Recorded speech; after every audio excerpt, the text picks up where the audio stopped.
everybody, and welcome. It gives me great pleasure today to give you kind of a normal sort of newsy type video about Guild Wars 1. We haven't done a video like this. I mean, I've done some content on Guild Wars 1 relatively recently. We haven't done a video like this for probably about 5 years, back at the 15th anniversary of the game. Today is the 20th anniversary.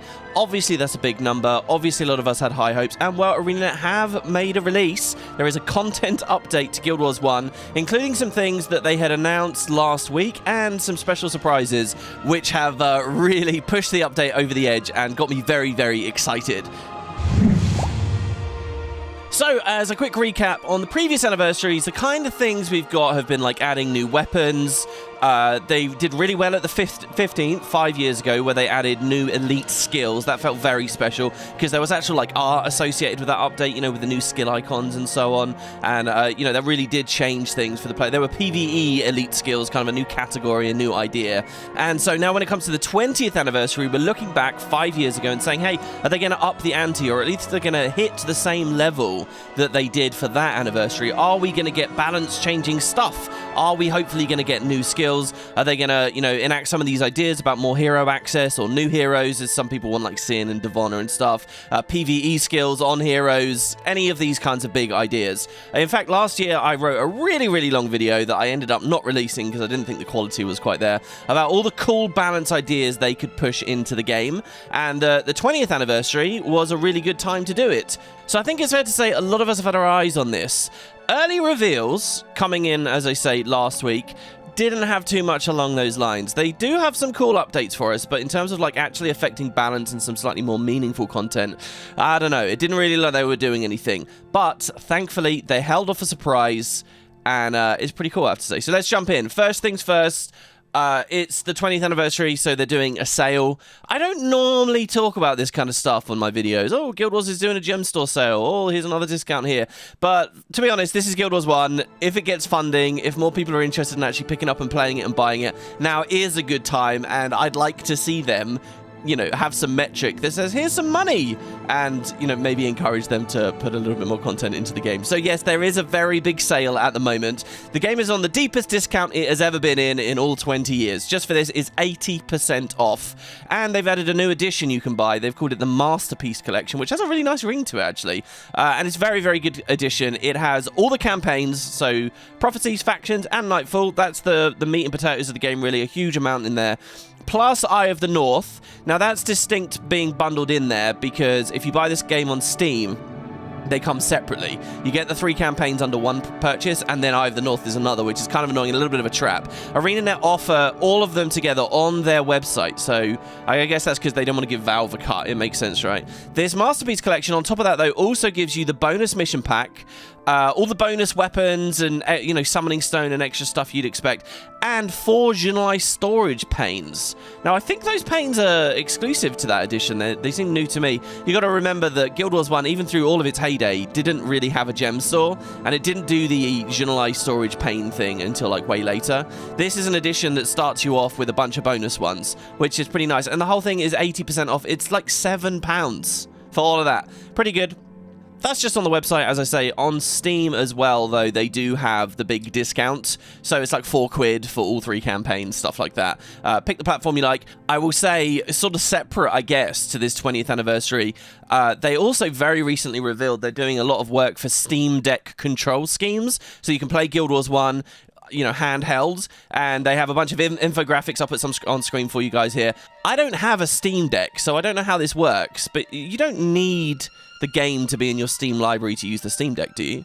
I mean, maybe you do, but you can add non-Steam games to Steam, so I don't know. If anyone wants to shed light on that in the comments, apparently Guild Wars 1 plays very well in a handheld format and is actually pretty good for the Steam Deck. Obviously, it runs very well, but in terms of, you know, the controls, the UI, it's all very close to being very, very workable. So it's nice to see Arenanet first party have put a lot of effort into that. I think they're looking for feedback on those control schemes, and once they're sure that they're pretty good, then they're actually just going to make that like the official suggested way of playing over on the Steam store.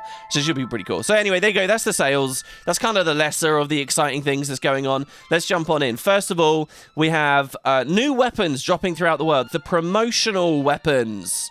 So this was the first thing I read about the update from last week, and it seemed exciting enough on its own.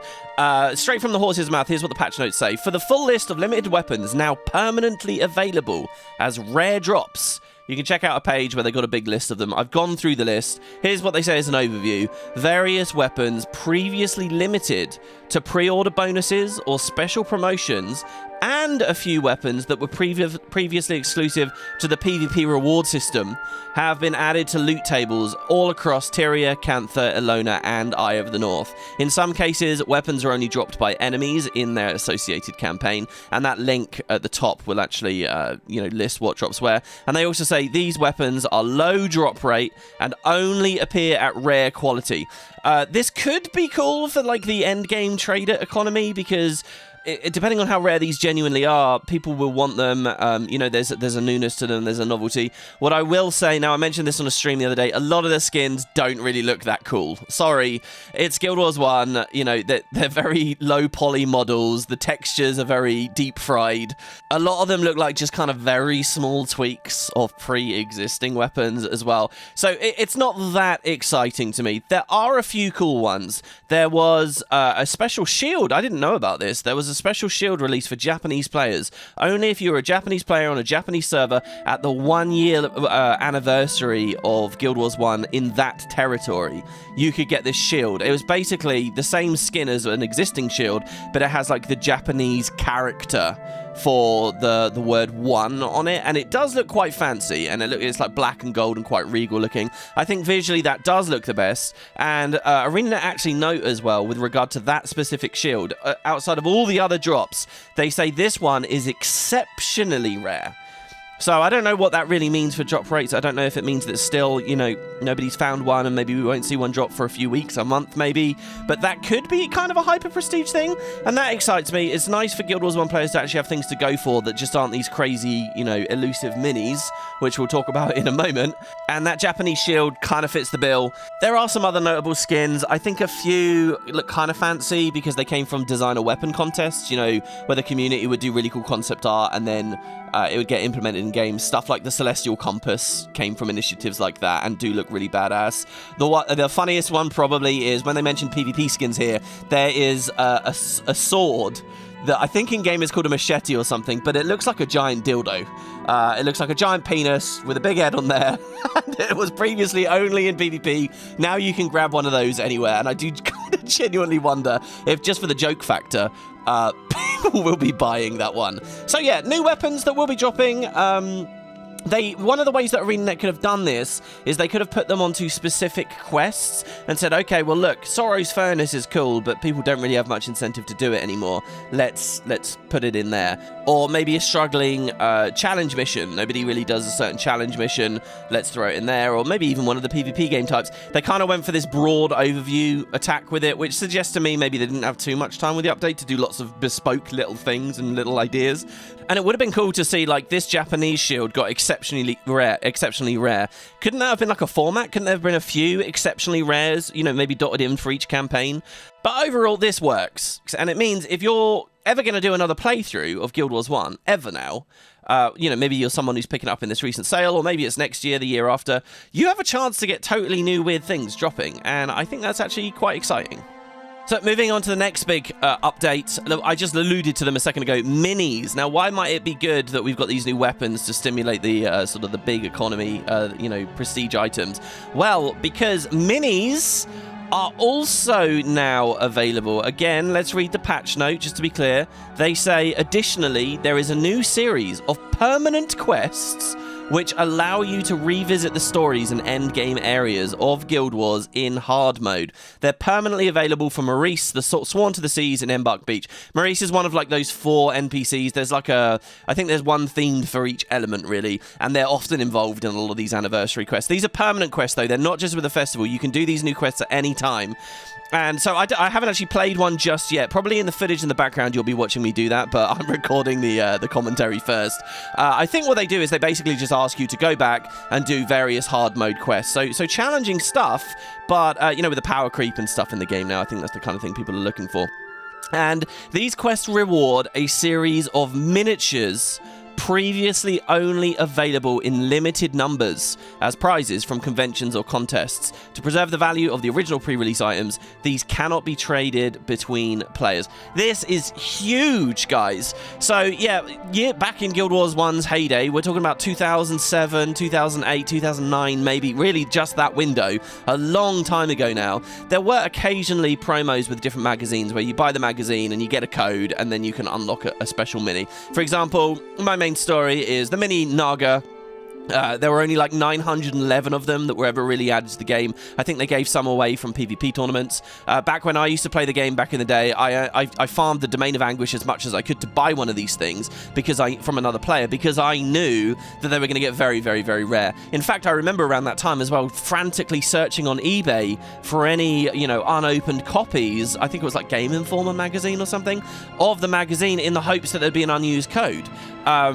I never did find anything, but eventually I managed to buy one, and I flipped it like just a year later for a huge amount of money. That was back then. Imagine what it's like now, guys. 20 years later, these are very, very, very rare minis. They are worth huge amounts of cash. The exact number of them is difficult to know, as accounts get banned or deleted. There was a big duping glitch during the Nightfall era, I think right as the Domain of Anguish came out, which kind of makes the numbers fuzzy, but they're rare. Just a quick note in editing here, I've sort of made it sound like I'm still talking about the Naga here. The Naga actually was added a few years ago as a birthday present, so that's been available. But several other minis are in this boat. They've been associated with promotions and are now, really expensive. It's been so many years. And one of the main things that people do and farm for is access to these minis. There was also a story in the Guild Wars 1 subreddit recently of a guy paying like thousands of US dollars, real money, which is absolutely against the TOS. To get a hold of like one of these. One of the most famous, rare, really cute ones was the panda. So you can make an argument for leaving these as is, or at least keeping the scarcity there, because it's what the top end of the game looks like now. Yeah, they're not accessible to everyone, but at the end of the day, at least there's some carrot to go for. Well, I guess Arenanet have said enough is enough. 20 years after the release, these are now available to everyone. They could have done this in a lot of ways. We just heard about the weapons dropping rarely all over the game.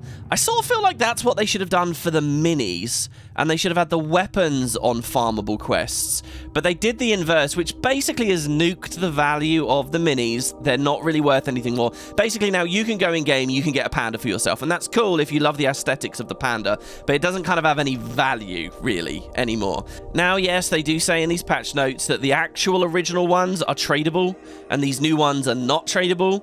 But so there is technically some value there, but we've really narrowed the market with that, haven't we? We've now narrowed from people that like to show it off in outposts and stuff, and people can actually see it and crowd around it and say, oh my god, here's one of the rare minis. Now the only value really is the specific way the tooltip looks. And there are some people who obsess over that. I'm just saying very, very, very few. So it's a slightly mixed bag for me. I really like the initiative and the idea. I think they were just a bit too open. They could have done this in a cleverer way where, instead of just like one hard mode quest, maybe it was for a lot of golden Z coins. People would have put a lot of effort into this, and they could have continued to be a carrot. So yeah, personally and quite selfishly on my end, I am quite excited to just go grab them all. I'm sure I will go get them now. It's a reason to log into Guild Wars 1 at least for a while again. And, dedicate them to my Hall of Monuments and actually fill up the whole Hall of Monuments. People might not remember it these days, but once upon a time, right when Eye of the North came out, but before the Guild Wars 2 Hall of Monuments calculator, we had no idea what the Hall of Monuments would do for rewards in the sequel. And we looked at dedicating these minis in our Hall of Monuments as, oh wow, that means we're just going to be able to take it out of the Hall of Monuments in the sequel. We'll get it directly. Of course, that never happened in the end, so dedicating really doesn't mean that much, but just for my own, sense of funsies, it would be cool to max that monument out, or get as close to, because I'll tell you another thing, guys, there are still a couple of very rare minis out there that will be difficult to get. For example, the Ghostly Hero for winning in Heroes Ascent. Very, very low drop rate, worth crazy amounts of money. It's technically accessible, but, not many people are going to get it. The minis that drop, say, in War in Kryta, there's a few very, very rare ones there as well. Interestingly, you've also got Mini Varesh and Mini Kunavang, which are collector's edition minis from buying the collector's edition of Nightfall or the collector's edition of Factions.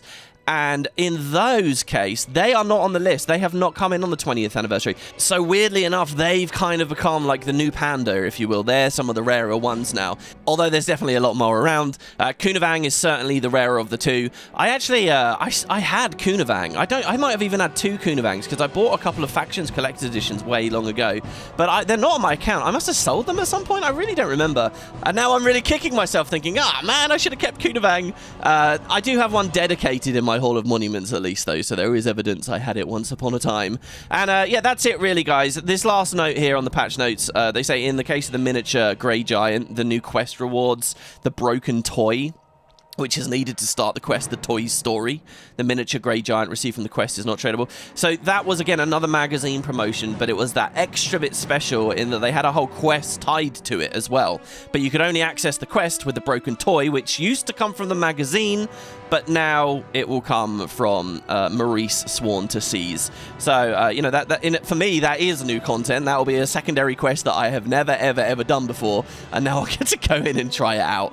So there you go. Those are the initial announcements for the patch. I've talked about them, you know, scattershot throughout the week. If you've been following my coverage of the recent Guild Wars 2 stuff, we've been divulging in conversation about this. The big question for me always with Guild Wars 1 is, can they justify getting more devs on there? Can they justify getting balance going, which is, you know, doesn't require art and a lot of other expensive things, or maybe even content? Is there any sign that they might slowly open that door? And I liked the idea of the 20th anniversary being a big moment for that, if they topped what they did at the 15th. With this information here, though, I kind of feel like they didn't. I feel like it's still on a bit of a low simmer, and really the 15th was a bit better by adding whole new skills. Maybe that's just my own personal value judgment. But that was with the information they had revealed in advance. Today, there's a bit more, and it's a big bit. So let's see what we think about this. Here's their last section. They say one more thing. We're excited to announce we have permanently added a new series of Suffix mods. They're known as of the profession, so of the Mesmer, of the Elementalist, of the Paragon, whatever. These are available as rare drops on main hand weapons. These mods have the following special features. Now, I'll just pause straight away there, guys. One of the things I've wanted to see, and I thought was a low-hanging fruit that they could do for Guild Wars 1, is add new mods. I was kind of thinking like mods for some of the conditions that don't have them. I was thinking much smaller. This is a really crazy mod, but just the principle of adding a mod is really good. Not only does it open up for players, it also opens up for all of your heroes as well. There's a lot of cool gear and stuff you can work with here, as long as you can get them. And yes, they are fully salvageable, and you can mix and match them onto your existing weapons or whatever. And here's what they do. They increase the associated profession's primary attribute stat up to a small limit, even if the equipping character normally would not have access to it. They say that the weapon will be upgraded with a special streak effect when used in combat, based on the profession's associated color. In the case of spears, bows, rods, and staves, which often don't support a streak on the weapon itself, the streak gets added to the projectile. And then they have a little note for rods. As with the other suffixes, they'll actually only appear in Nightfall or Eye of the North. So the streak's kind of a cool idea. The thing is, guys, I think these new suffixes are going to be like best in slot. I mean, maybe I'm wrong, but this is insane. I'll explain why it's insane for people that, you know, maybe a little bit lapsed with their understanding of Guild Wars 1. So these streaks are just going to be everywhere. As far as I can tell, you're not going to see much of the others at a certain point. I mean, it kind of depends on how rare these things are as well. If they're really rare, they're going to kind of feel like the equivalent of a Guild Wars 1 Legendary.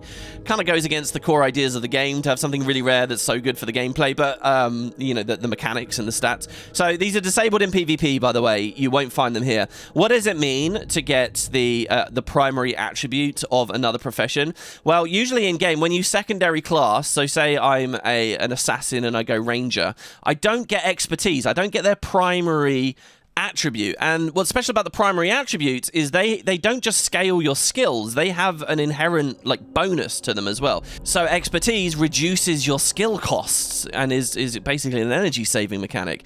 So normally in the game when you're secondary classing, you don't get those. If you eat an attribute boosting item like a cupcake or something, you know, a golden egg, you'll get all the other attributes go +1, but not the primary one, because to get the other class's primary attribute is to kind of impinge on their space, you know, their identity. So it's never been a thing before. You couldn't secondary into warrior and get the armor penetration from their strength. Only warrior mains could do that. Until now. With this, there's a lot of new encouragement of secondary professioning and cross-profession combos, which kind of is at the heart of the Guild Wars 1 skill system and feels like a nice little, like a swan song to that element of the game. And of course, on top of that, you also get the scaling on various skills. One thing that Arenanet very often did is they said if they only wanted one class using a skill, the primary using a skill, they would put those skills into that primary attribute line as kind of like a separate area, a place that was corralled off. And they'd even do like cheesy things where they'd say, oh, this skill fails if you have less than 4 attribute investment in it. And what that would mean is basically it's locked off for anyone who's not using that secondary. That now is all open, really, because even though the patch notes say that these suffixes only give you a small amount of the stat, it's actually, in my opinion, a huge amount of the stat. It's +5. Though someone in Discord has said, by the way, that they've had one drop that's +4, so I guess there's a range. But it goes up to +5! 5 attributes for a single suffix, almost for free. Compare that to the stuff that's already in the game, guys. Like, you have the of mastery suffix, right? Of mastery means 20% of the time you'll get +1. This is permanently +5 on a primary attribute, so you get the other value. This is so up there. It's like almost outrageous, really. If this was back during Guild Wars 1's heyday, they would call this the craziest, most power creepy breaking patch at all. But now in the game's later days, you know, I think they're willing to have a bit more fun and free things up a bit. Just like at the 15th anniversary when they added those elite skills, and some of them were ridiculously broken, like Heroic Refrain. Another example of giving people crazy amounts of attributes. So if you're not really feeling the excitement, I'll give you some examples of things that might be possible now. So dervishes with mysticism as their main line, they get the avatar skills. Well, anyone can in theory be an avatar now. Not a super powerful avatar, but these skills are supposed to scale very heavily with mysticism, and even at just 5 investment, you could like run around as the avatar of Gw1 or whatever you like on an alternate class. Kind of the big, like, probably meta thing that's going to happen here is getting daggers of the ranger. And what that will mean is you can play a dagger spammer that has expertise. Expertise will lower the cost of your dagger spam chain, and it kind of gives you just insane energy management for a very low cost of a single suffix. Also, in editing, again, I've just thought this is probably, the expertise suffix is probably really good for any heroes as well, because hero AI is notoriously spammy and bad with energy. Well, it will help them out a lot. Alternatively, if you're a dagger spammer build that doesn't really care about energy, that you can maintain energy anyway, you could do daggers of the warrior and get strength, so you would have armor pen and basically just do more damage. In fact, any martial weapon, or, you know, if we think about spears, if we think about bows, they can all benefit from being of the warrior.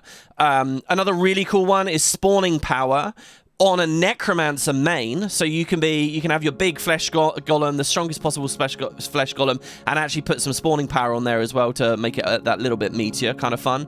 Fast casting from the mesmers always OP. You could give a bit of fast casting to any other spellcaster in the game now. I believe there's a wiki page that is currently populating with like exactly what 5 of each thing gives you, so I don't know how much casting time that really gives you at just 5, but give you some. A lot of people have been talking about energy storage from elementalists. That's basically free 15 energy.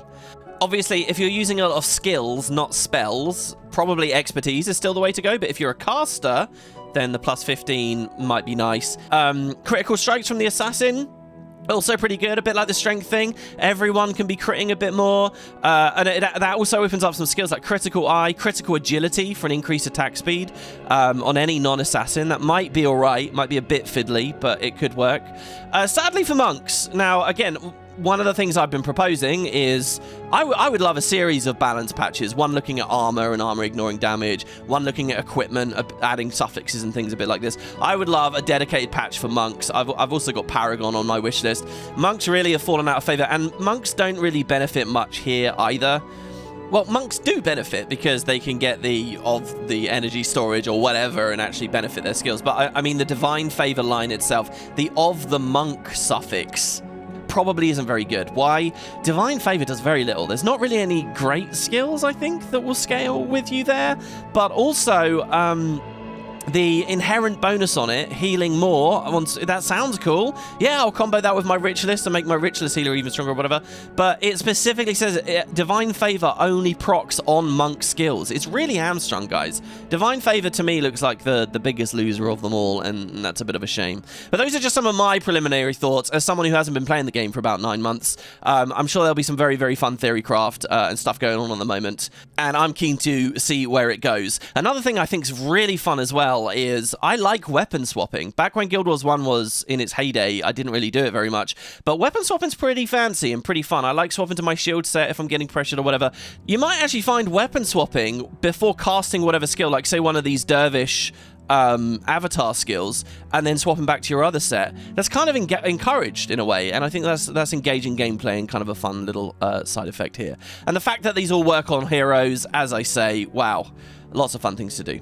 So there you go. That is a new bonus surprise for us. And while it's not quite on the level of totally new skills, it is pretty big. I would call that meaningful content. I would call that essentially balance. And it takes this release a bit up from a low simmer to me. I'm really, really excited about it. In association with the new suffixes, they do point out that this year's anniversary weapons, because there's a new set of anniversary weapons, they already come pre-assigned with one of these mods. I think the daggers are expertise daggers, by the way, so they're probably really good. If you're going to get any of them from this specific festival, remember the quests are permanent, the drops are permanent, the new suffixes are permanent, but these new anniversary weapons are associated with just the festival and will go away.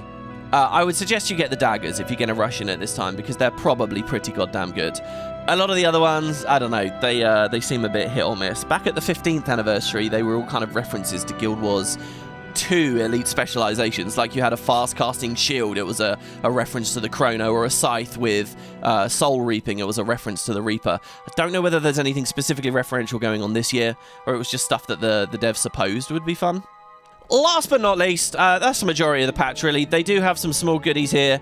There's been a QOL bump for consumables like golden eggs. A lot of these had really short durations. They were really fiddly and annoying to keep re-upping. Kind of encourage you to just play the game with your inventory open. And, you know, eventually you get used to that and that feels comfortable. I don't like that too much. They've bumped all of those up to 30 minutes now, like that nice uniform number, which isn't really about buffing golden eggs. It's not about the economy of the thing. It's just because now it's less tedious to play the game. You don't have to re-up them so much, and when you do re-up them, they're all at a uniformed time, so you can know to do it all at once. I really like that change for kind of a sneaky reason as well here, by the way, because that, to me, that really demonstrates the devs are playing a lot of Guild Wars 1 at the moment. Same with the Steam Deck thing. It feels like they're playing and they're like, oh, this is annoying. Okay, let's put that QOL in. You wouldn't necessarily know or think to do that unless you personally have been playing a lot and thought that would be cool. And so yeah, it's a nice little thing. They fixed the previous... Now, there is one nerf really here. The festival weapons have this special bonus on them that says during a festival they do 20% more damage. It's pretty major, right? It was actually even better than it looked. I was talking about this last year. They were kind of bugged in their implementation. It's not 20% more damage. It was something like 20% armor pen, I think, which actually turns out to be way more. It's like double how good it was supposed to be. They were insanely strong. They have fixed that. So if you're logging in on this festival, if you're buying the new festival weapons, they do get 20% more damage, but it's just not as insane as it has been for the past 5 years. Sorry about that, guys. There's a frame rate cap in the game now as well, because apparently due to, you know, the ancient code, if you ran at like 400 FPS, then the graphics would start stealing CPU from the networking system. That's what they say. So there's a cap at 180 now. It would have been nice if it was 244, right? Because some people are up that high. Not that you need it for Guild Wars 1. Come on, it's a pretty slow game. And they also say fixed a bug that would cause an arithmetic exception on some larger displays. Whatever that means. I assume that's 4K. I don't play at 4K, so I don't think I ever really had that issue. But there you go. That, guys, is the 20th anniversary. Really a very strong showing, about on par, I would say, with the 15th at this point. Before this release and the reveal of the profession suffixes, I said I thought the patch looked cool, but it was a low simmer. It wasn't really a sign to me that Arenanet were going to be stepping up a bit more with Guild Wars 1 and taking it off of a low simmer. Now I'm a little less sure, and that's good. I want to be a little less sure. Is there a chance that they'll continue to do big things like this for the other upcoming anniversaries? See, what's curious to me is next year's the 21st. Is that a special number? Does that warrant another little something? I don't know. The 25th? I don't know. I mean, the 20th kind of feels like it, right? At least for a long time. To what, the 50th? So I don't know. Is this the end of the line, guys? That's the question I kind of want to leave with you. What do you all think? Let me know in the comments. Thanks very much for watching. It's so nice to cover Guild Wars 1 news. And check out in the description if you want to see my coverage of the other big anniversaries since you know, Guild Wars 2 came out and Guild Wars has had these. And until next time, I could make a playlist out of these eventually, right? And then the next episode will be another 5 years down the line. Until next time, take care of yourselves. Thanks for watching.